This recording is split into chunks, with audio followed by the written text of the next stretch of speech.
Ассаламу алейкум, минногай халкам. Я Арсланова Радима. Сегодня хочу вам объявить о масштабном конкурсе Ятлаулар, приуроченное к Международному женскому дню 8 марта. Для этого вам необходимо прислать нам видео, где вы наизусть рассказываете стихотворение на ногайском языке. Возрастных ограничений нет. Внимание, главное условие.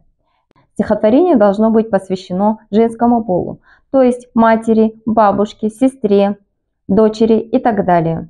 Оно может быть взято из любого источника или же собственного сочинения. Рекомендованное время видео 1 минута, максимум 2 минуты. Видео обязательно должно быть снято горизонтально, качественное изображение, яркий свет, чистый звук. В начале видео вам необходимо будет представиться, назвать свою родину, место проживания, свой тукум, то есть род, и автора стихотворения.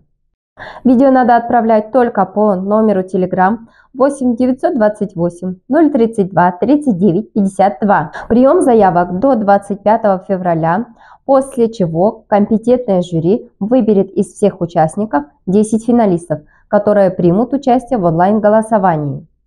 Участников поделим на 2 категории – дети до 16 лет и взрослые от 17 лет.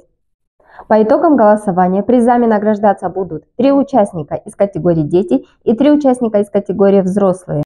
Наши призы: 3 место – 3000 рублей, 2 место – 5000 рублей, 1 место – 7000 рублей. Ждем творческих, ярких и талантливых участников.